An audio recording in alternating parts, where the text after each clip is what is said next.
Bonsoir Serge. Tu vas nous parler donc de neuroconnectique et de génétique. Voilà, je pense qu'il est intéressant de dresser des ponts entre les deux disciplines parce qu'il y en a qui sont assez surprenants.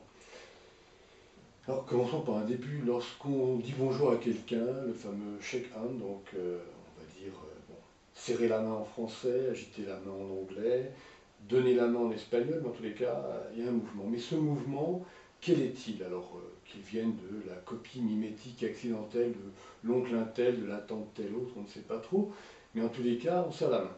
Simplement qu'un tel serre la main comme ci, tel autre serre la main comme ça, tel autre serre la main comme ça, etc., etc. Mais derrière cet aspect phénoménal, intéressons-nous au phénomène pris sous l'aspect, cette fois, neuronal. Et on découvre quoi? Que découvrons-nous? Que comprenons-nous?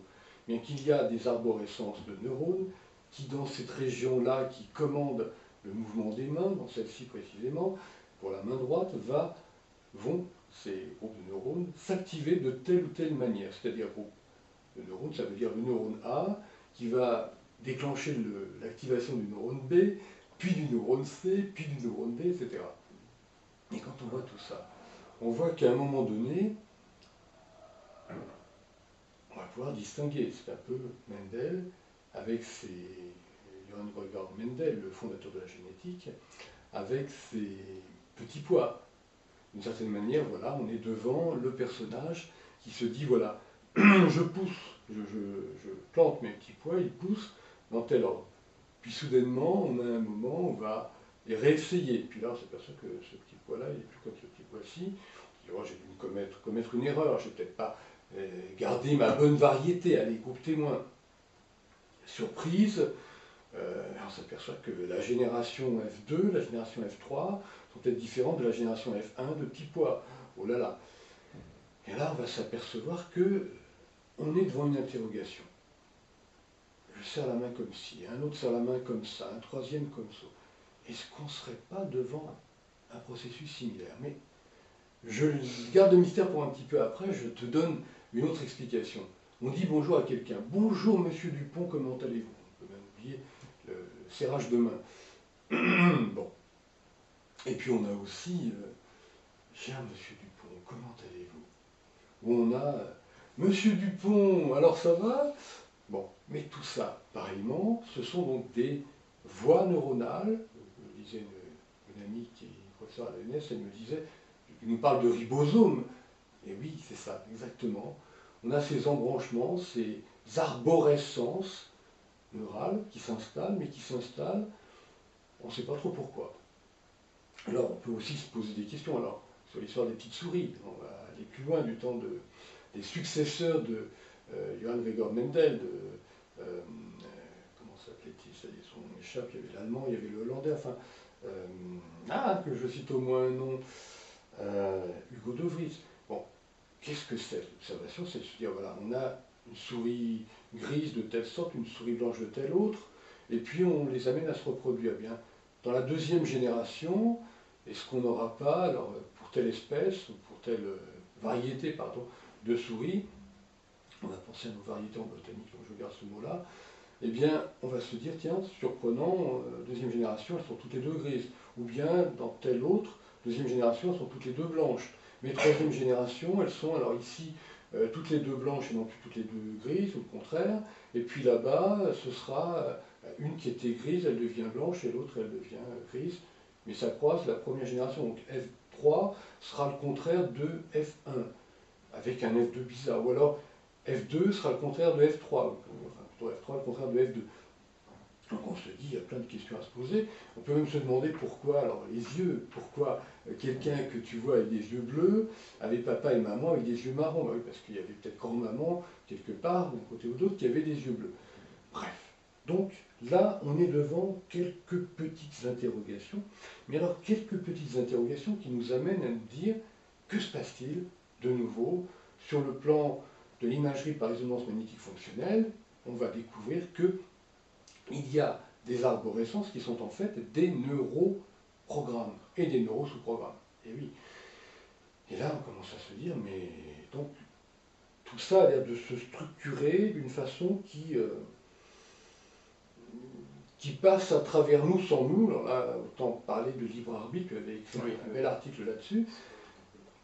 Et oui, se dire finalement, je ne suis pas libre, il y a un programme qui suit un autre programme, mais ça va très loin. Ça va très loin parce que l'observation en termes de recherche, donc la recherche en neurocognitique nous montre quoi? Nous montre que, et c'est là que ça devient inquiétant, je serre la main à quelqu'un de cette façon-là, je crois que c'est ma façon à moi. En fait, bon, ça a été copié sur l'oncle un tel, la tante tel autre, comme je disais il y a quelques minutes, mais soudainement quelqu'un en moi est lassé, ou quelqu'un en moi soudainement observe quelqu'un d'autre qui semble de serrer la main mieux, avec la main sur l'épaule, et puis bon, salut un tel, ou pas pour bien dominer l'autre, ah, ou bien au contraire, ça m'effondrait dans la société, le monde est terrible, je serre la main comme ceci, bon. Mais ces façons d'agir ou de réagir, quand on les observe les unes derrière les autres, ne sommes-nous pas en train d'observer, comme comme le travail des généticiens, et oui, d'observer en termes de travail de neuroconnéticiens des générations F1, F2, F3, de serrage de main ou de bonjour, cher ami, comment allez-vous? Bonjour, monsieur Dupont, comment allez-vous? Bon, Pierre, si ça va. Bonjour, monsieur Dupont, hein? Ou bien, au contraire, on s'empoule. Cher ami, cher monsieur Dupont, comment allez-vous? Bon, mais tout ça, tous ces mécanismes-là, pourquoi il y aura A, puis B, puis C? Alors, bien sûr, tu me diras, chez tel individu, ça va être A, C, B, chez l'autre, ça va être C, B, A, etc.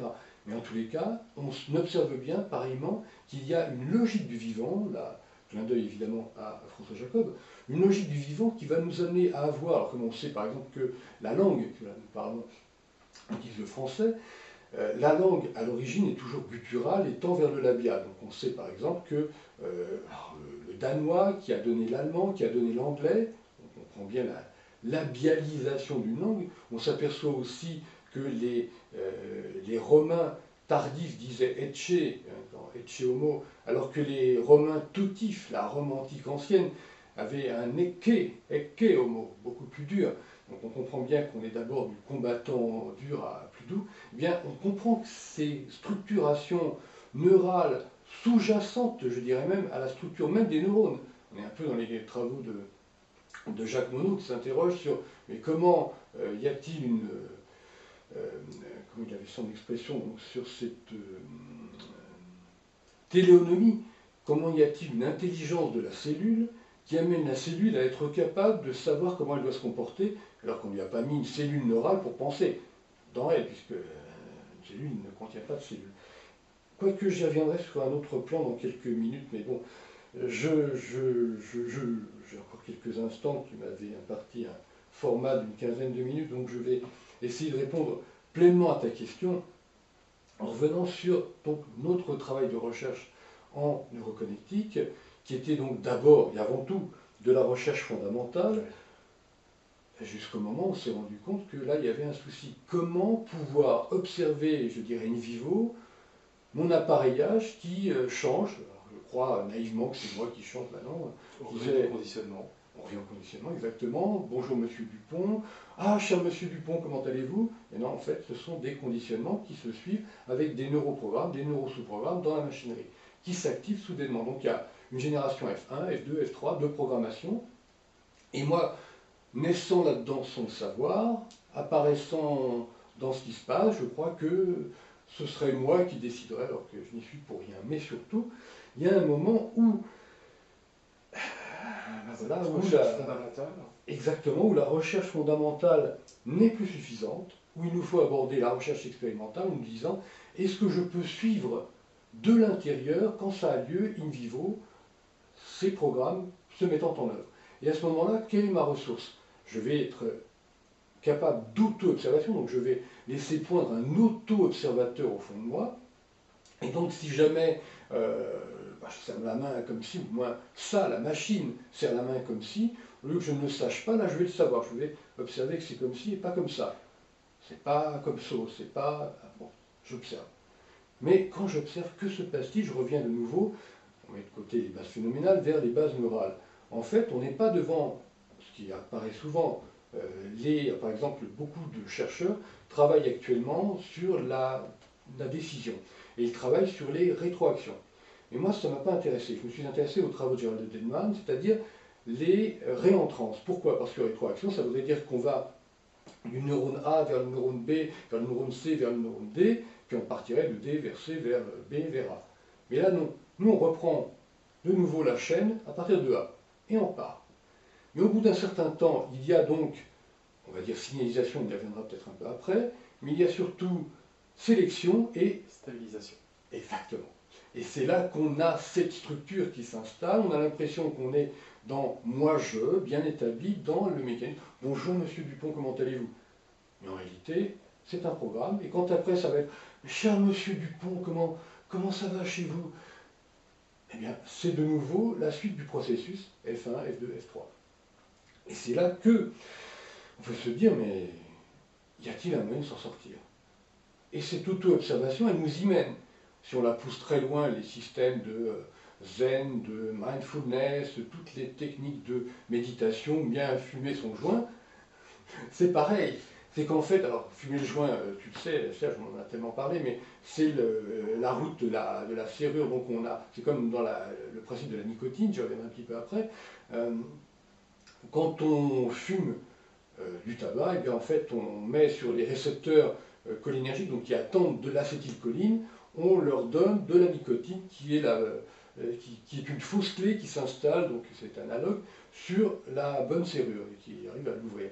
Et là, on a bien fumé, on est relax. Alors si on fume d'autres substances, eh bien on est encore plus relax. Mais donc là, on arrive, c'est identique de quelqu'un qui a beaucoup de temps libre et qui va passer des heures et des heures chaque jour à méditer, se relaxer. Bon, c'est pareil. Mais ça ne nous libère pas, au contraire. D'une certaine manière, cela nous amène à nous dire, mais c'est horrible, je m'aperçois que j'avais mon programme F1, j'ai cru changer, le différencier, allais-je dire, ouais, quelques neurones allaient dire, et finalement c'est le programme F2, puis le programme F3, et finalement je m'aperçois que tout comme les observations en génétique, eh bien oui, je découvre à ce moment-là que il y a des générations, si l'on peut dire, génération 1, 2, 3, 4, 5 et N générations de programmes. Alors là, ce ne sont plus des générations de petits pois, ce sont des souris, de souris, exactement. Ce sont des générations de neuroprogrammation, de neuroprogrammes, de neurosous-programmes dans la machinerie. Alors évidemment, le travail à l'Institut neuroconnectique, comme tu sais, à un moment donné, on en est arrivé à se dire, mais travaillons sur la décision. Est-il possible, avec le travail de réentrance, d'être de plus en plus observateur? Et là, surprise, on a découvert que le fameux principe d'incertitude d'Heisenberg, qui s'appelait autrefois incertitude, donc tu connais le principe, on a un canon à électrons, on a un mur avec deux trous, et derrière on a un mur témoin, on bombarde, bam, bam, bam, bam, la distribution dans les trous, puisque le reste du mur passe par-ci par-là, et on a donc au niveau des impacts le résultat du canon à électrons. Bon, maintenant on met une caméra, la caméra elle envoie des photons, qui va filmer, seulement quand elle filme, eh bien, la distribution des électrons devient autre qu'initialement, et donc la distribution finale sur le mur témoin est autre. Et bien là, c'est la même réalité que l'on retrouve, à savoir que dès l'instant où l'on auto-observe comment, je parle par exemple tout de suite, si j'arrive à me réveiller, à être bien conscient de moi, et bien quelqu'un en moi va par exemple s'apercevoir que je parle trop vite, ah oui mais attention je monte à limite, alors comme je me dis que je parle trop vite, et bien je vais parler encore plus vite, ou bien je vais parler plus lentement, ou bien je vais zapper une partie de ce dont je vais parler, et à ce moment-là, ces choix A, B ou C, je vais découvrir qu'en fait ils sont tout à fait mécaniques, et je vais quoi? Je vais essayer de les démécaniser. Et donc là, je passe à un stade 3 de veille, à côté de ce stade 2 dont je parlais avant, donc c'est plus l'auto-observation avec l'auto-observateur, c'est l'expérimentation avec l'expérimentateur. Et là, on n'est plus dans la recherche fondamentale, on n'est plus dans de la connectomie toute simple qui étudie comme en neuropsychologie cognitive comment ça fonctionne dans le cerveau, mais là, on est en recherche expérimentale, on se dit, essayons telle route, essayons telle autre, et puis on commence à noter. Et quand on note, alors parfois, en effet, on a des surprises.